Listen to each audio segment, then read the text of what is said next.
The thing that motivates me while playing League and like drives me to win is, I think, one, family, because I've been, how do I say, like I give up on a lot of stuff, like back home, like marriages, or like some people passed away, or like people got sick, and then like I cannot be there and stuff. So I just feel like I just have to be the best of what I do, or else like even leaving those things behind are not worth it at all. And yeah, just making my family proud, I guess, because I know that every time I lose, I get sad, but I know that my family always gets sad too, because they don't like to see me sad, I guess. Losing is a thing that I usually don't think about. I usually always think about winning, because I'm not a loser, you know? So yeah, I think just making sure I give my best and not deceiving anyone is one of my top priorities.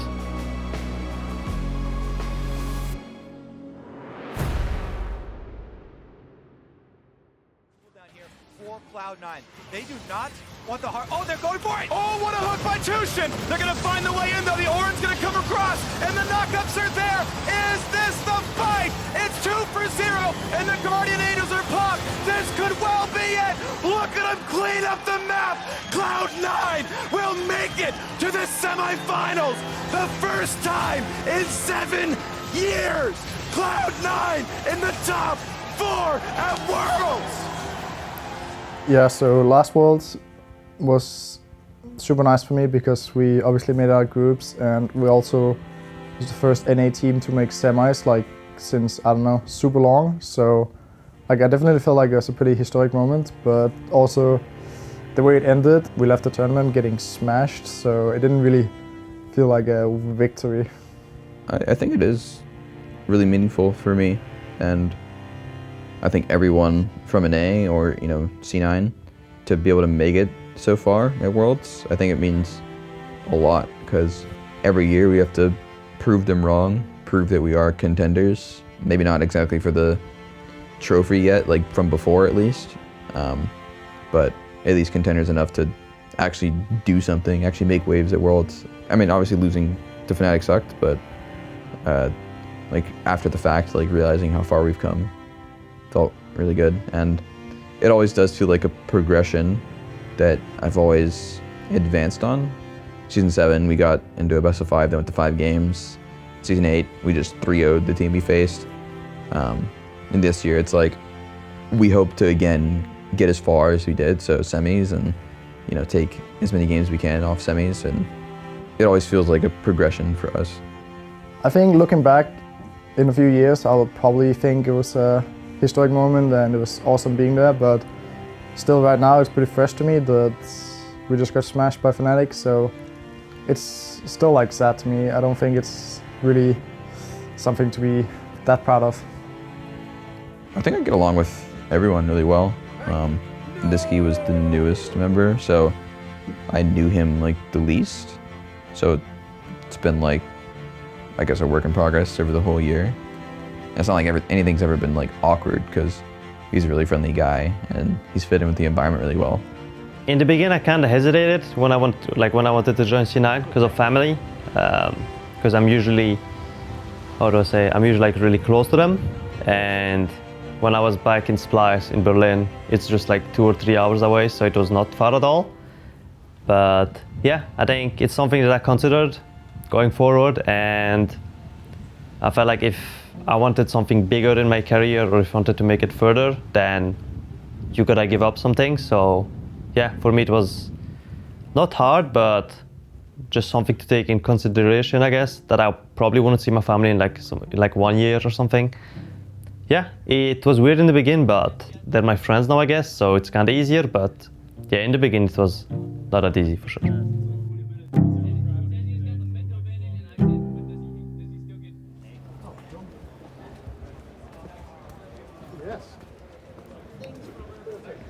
Hey guys, we're just here at the studio testing our gear, and we're gonna do a rehearsal later because World starts tomorrow.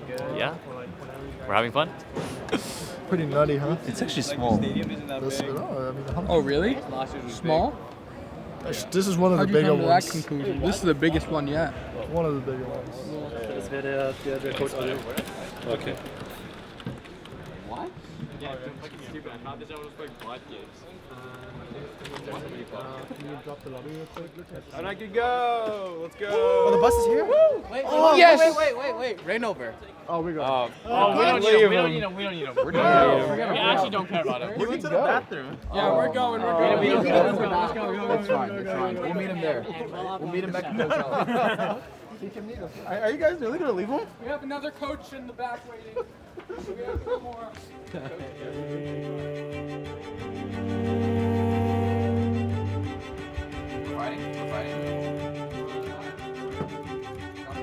Yeah, so I don't really think there's any pressure of us to do better than last year Worlds. I think we kind of went pretty far in terms of like how strong we thought we were ourselves. Like I don't think any one of us really thought we were semi-final level, but we're able to do it. And I think this year as well, like we're not gonna go into Worlds and say, yeah, we're gonna make finals, because it would just be stupid to put that much pressure on ourselves. I think we're just gonna take it one step at a time, and I think groups is obviously the first thing, where we just have to sneak away as many wins we can and hopefully make it out. I mean, on paper, our group looks doable. I think Griffin and G2 are both like strong looking teams, but they're not like unbeatable looking teams, I think. It seems like we should be able to get out of groups. Yeah, I mean, we just need to play with confidence, even though like G2 is looking super strong and Griffin as well. Like we just need to be able to take at least 1 or 2 wins off them, and I definitely think we can do it. That's not what we're doing. Before match. Sword's dead. Just friendly encouragement. Oh my god, this champion is not balanced! Oh. Sword is up down again. Dorian's coming back in. Yeah. I don't know about that guy. Let's go by performance. Yo guys, am I changing my plan first thing later? Fucking Sejuani Aurelian, man, why would you play that? Being here, come here. Everybody. Yeah, Alright. come on. This is our first match of the fucking a month waiting. The last time we played was like a month ago, 2 months ago, right? Something like that. So it's been really long waiting to play this day. Let's enjoy the today and let's get some big cup. Let's get that bread. Alright, 1, 2, 3! To Summoners Rift for the last game of the day. Last two teams to play in the group stage. Last two to show us what they have brought to Berlin, Germany. Got a turret play, that's half a kill. That's a really nice pickup there from the side of Hong Kong Attitude. So you have to like how well concepted that was. Mid lane exhaust actually used. Yeah, Ignite goes down onto Niski here, but Niski gets the kill, will fall in return. 1-for-1 trade in the mid lane. Yeah, really. The fight ended up being Eric and I in the pit, and Snee had just recalled, and his turrets were still attacking. So I was like, just play with the turrets, and they ended up like doing 600 damage to Akali or something insane. They were like still shredding Akali even though Snee just based. Unified still healthy, 3,000 HP on him. Sneaky goes low, no flash remember, but he's going to back in the back of the pit. Unified being chased down, the final chapter coming out once again. Unified will take the kill as Kaiwing gets one. Now he's going to jump onto 3Z, heals him up with the zoomies. Exhaust goes down on Licorice, Kaiwing jumps out, gets the shield back. Licorice on a double kill though, and Kaiwing has nowhere to go. C9 finally find the fight. Pull a rabbit out of the hat. Now Licorice shoving in the mid lane, but they're looking to threaten a dive. Remember, this true damage burn may be what they need to push him over the edge, and that is a bad zone use from Crash. Crash pops the stopwatch, but manages to survive in the end. Sneaky takes him down, and Hong Kong Attitude are getting decimated in their base. 3Z trying to do something about it, but he's in the Twilight Shroud. Pops his stopwatch, goes golden, jumps out, but Licorice is on the chase. Cloud9 should just look for the Nexus, should just look for the win. It's taken them probably 20 minutes more than it needed to, but now those Nexus towers are the target. Unified on the front line with Kaiwing, he's spinning, but he's not doing too much winning right now. Kaiwing's going to jump back onto mission, but the Nexus will fall, and Cloud9 will eventually take their win.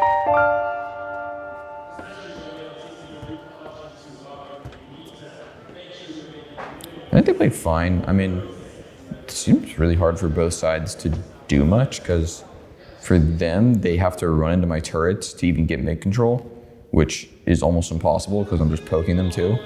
But then for us, like, we tried so many times to initiate, but we just kept hitting Garen Yumi because that's the only people stepping up, and they're just the tankiest ever. Woo! That was a great game. Very controlled. We were basically, basically I knew we were going to win it the whole time. I mean, I think there's still a lot of pressure on us because we only won one game, even though it's really important that we 2-0 HK. I think we still have our hardest matches coming up, and we have to be able to take a game off of either G2 or Griffin coming up. Like, we don't have to take it off them the next 2 games, but at some point we have to win. To guarantee a tiebreaker. Yeah, like it'd be insane for sure if we could beat both of them or one of them. Last year's Worlds actually felt really good for me until the end, I guess. I felt like I contributed a lot to us getting to Worlds, but it felt pretty bad for me towards the end of Worlds because I wasn't able to help my team because I would say I was just not playing well. So that didn't feel good, but making the semis for the first time in like 7 years felt super good. And I mean, I felt really close with the team, so definitely felt super good.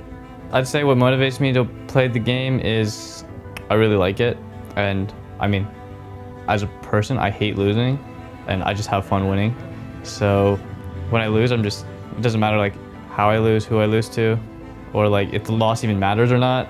It's like, I really hate losing. It's also like, I want to show that I'm good, you know? I definitely don't think I've shown that in a while, so I want to make sure, just prove to myself that I'm still good and I can perform on stage because I'm so confident in myself and I think my team's confident in me too, so don't want to let them down, you know? Today we're gonna win. Oh. C9 is taking on G2 Esports, NA versus EU, and we've got big news straight off the bat. Svenskeren is out and Blaber is in for Cloud9. I think Blaber's actually really good. Like, even his game sense is actually really good, and I think he understands the game a lot better than people give him credit for. Like, if you talk to him, he has some weird opinions for sure, but he's really good at the game and understands like how he wants to play really well. So I think he'll do well, but I also think there's the potential that if you lose early with Blaber, the game becomes quite a feed fest a lot of the time. And like, it's hard to slow him down. It's hard to slow down with him because he brings a lot to the atmosphere where he's like always wanting to fight and always aggressive. We should do that level one.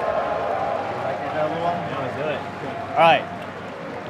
So everyone in the world knows G2 is strong, right? But that's why if you're a true gamer, you have to pretty excite this moment.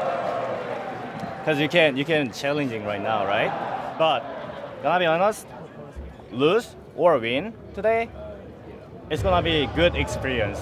If you guys learn something or fight for it to the win. But if you guys just get shit on, it's not gonna be good experience, right? It's gonna be terrible. It's a terrible day and we're gonna ruin our fucking mood and might be reduce the chance for get out this group, right? So what I wanna say is just fight it and just flip it. That's why we picked up Blaber today, right? Sure. Alright, strong as possible. 1, 2, 3!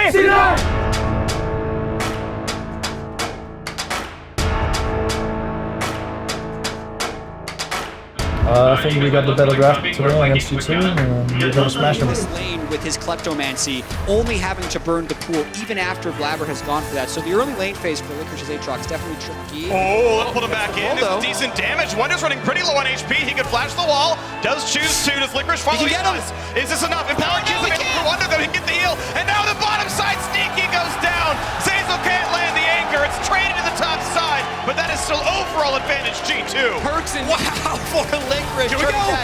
Just like last time. And the storm over the top, the big root coming across though. I don't know if they have the damage, not gonna sneak. The feathers do come back, but it's one traded and Mickey is on the wrong side of the map. He cannot walk away. The anchor's too big. What are G2 doing right there? Looking for a re-engage now. Can C9 do anything to stop their base from falling? 24 minutes in, Baron buff on the squad. G2 do not know how to slow down into this one.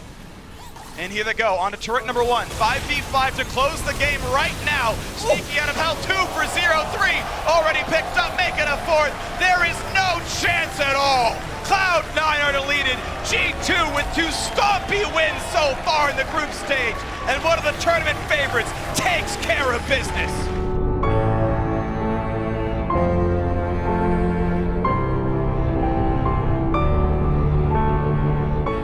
The game overall, I thought we were doing decently for the first like 15 minutes or so, and then they kind of just snowballed really hard on us afterwards.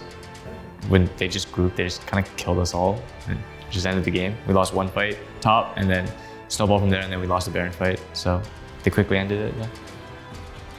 And then today I'm playing again versus Griffin, and hopefully I can get my first group stage win. Hope so.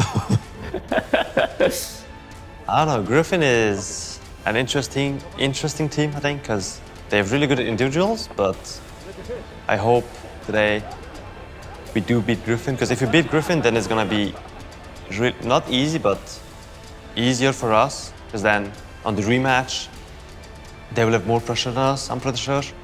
And I think this win is really important for our mental as well, because being 1-2 or 2-1 really matters, so.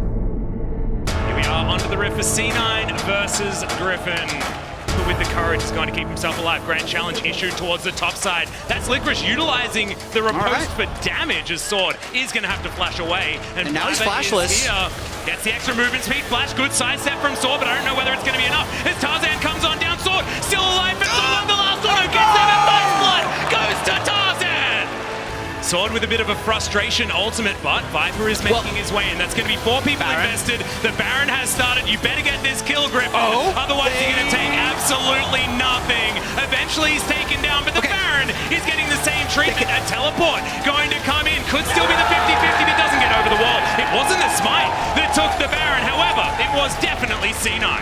Some of celerity and people walking up. That time is not yet now. Yep, it's a 1-2-2 happening, but 1-3 and boom goes Niski. See you later. That's the final chapter. It comes in, it grabs the kill, and now C9 without their Zoe. Chovy jumping back and forth as that is a gigantic cannon barrage. So much damage here onto C9. Remember, there are no structures left. Griffin's going to find the Tom Kench. Licorice into the backline though, gets the grand challenge, but he's down to that GA. Tarzan grabs his opposite number, and there's the spin to win.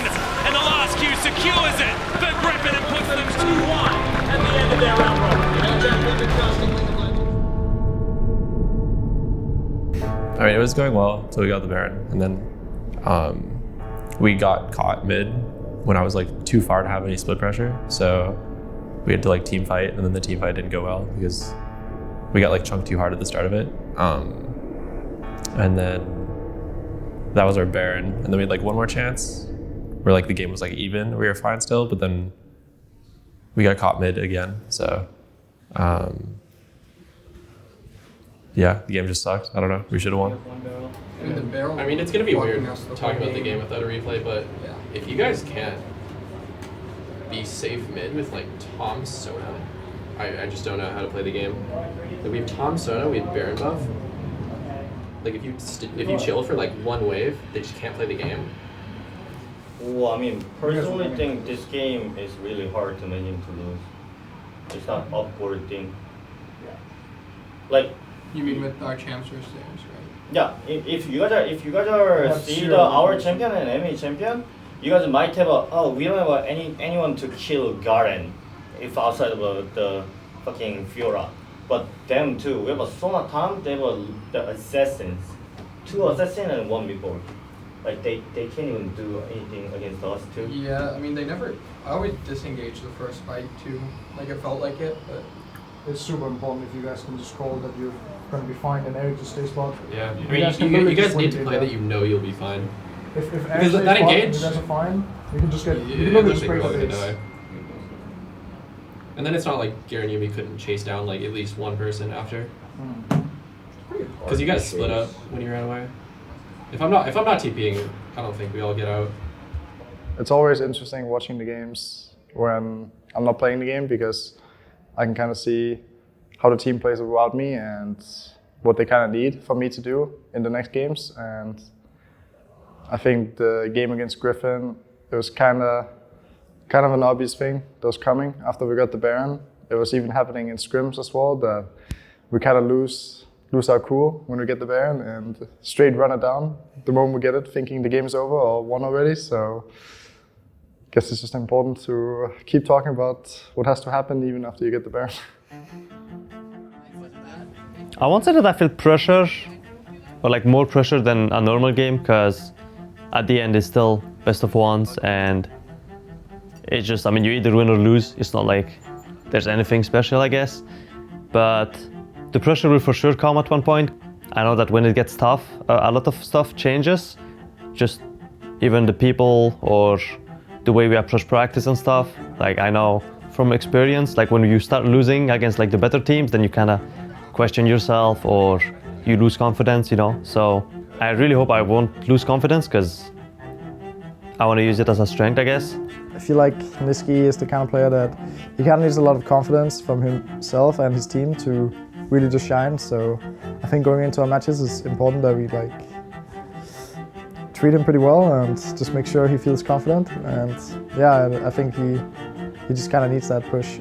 For me, it's just mostly doing good and making sure that we get out of groups first. So I mean, it's gonna suck.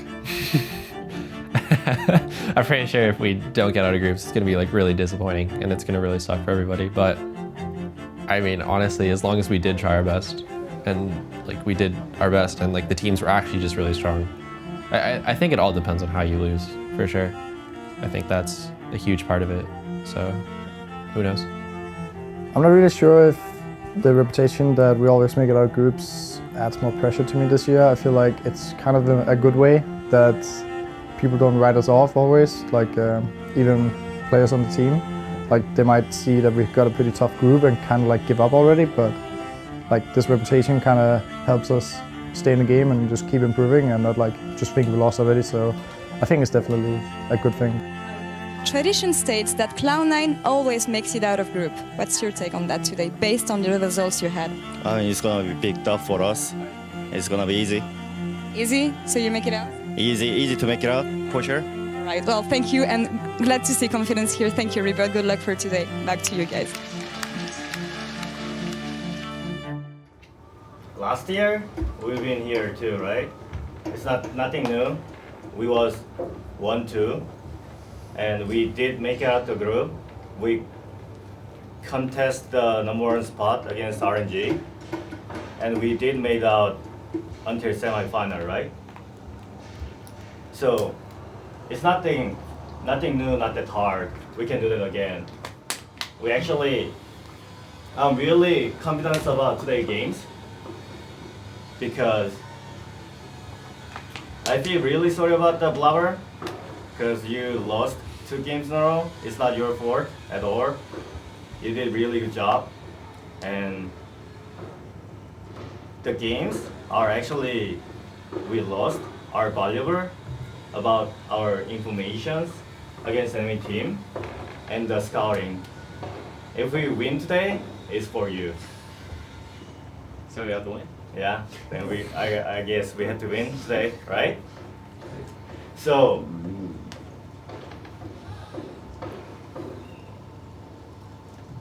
the first game is really important.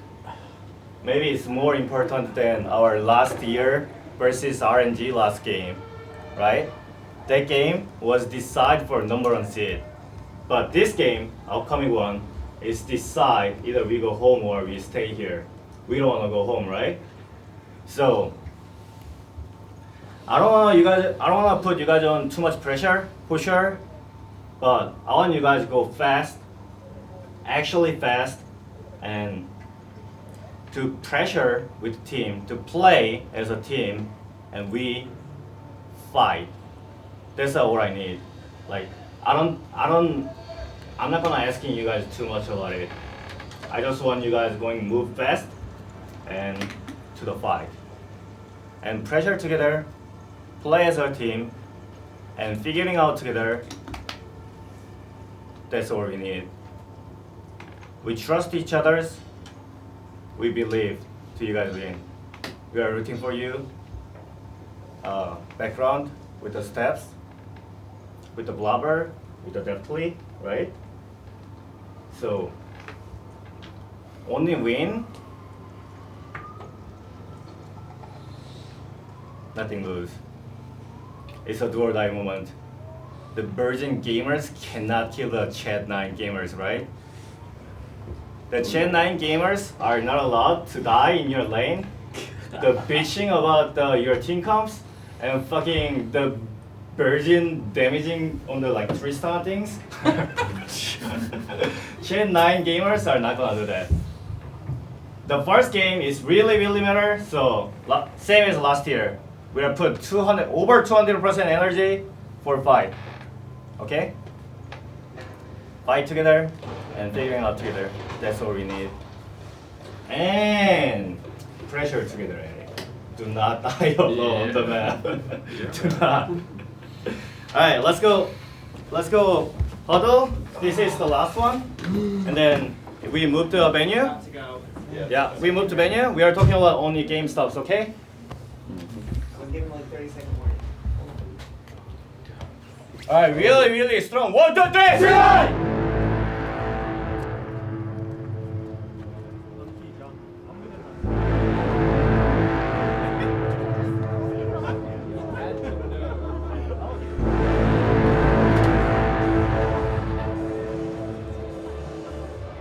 Yeah, that's the biggest question for me. MVP Svenskeren, where is he? I'm yet to see him. He was someone that I believe coming into the World Championship would be one of the best performing North American players, and I have very high expectations of him. So I'm pretty sure we need to win at least 2 games to make it out, and possibly 3 games. Yeah, I mean, we have to beat Griffin or we're out instantly.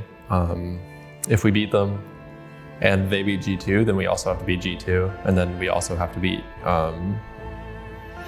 Hong Kong attitude no matter what. So it's a lot of winning. The first game's the most important, and then after that, we'll see.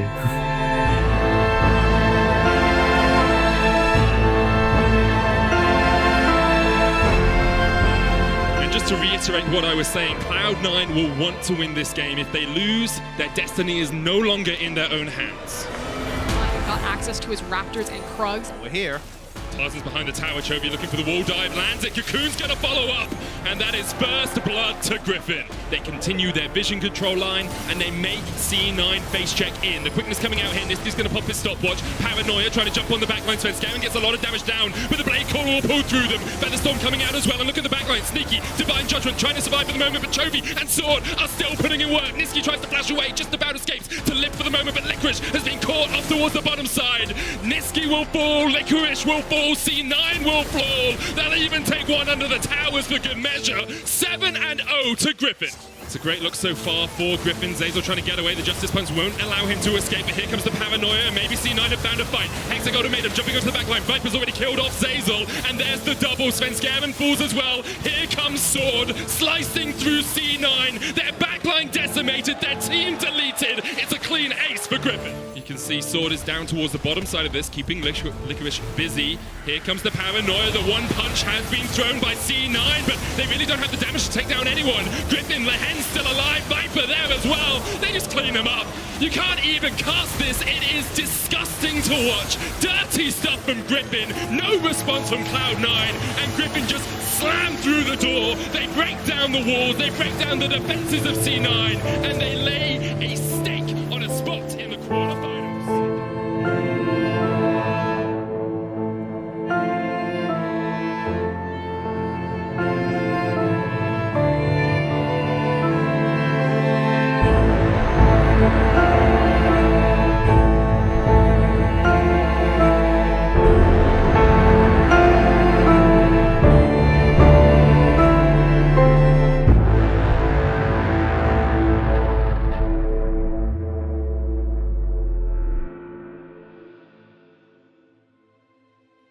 I don't know, I felt weird, I guess, because already knowing that you're out after a game and then you still have to play 2 other games after was really weird for me, but I did it because, you kind of have to do it.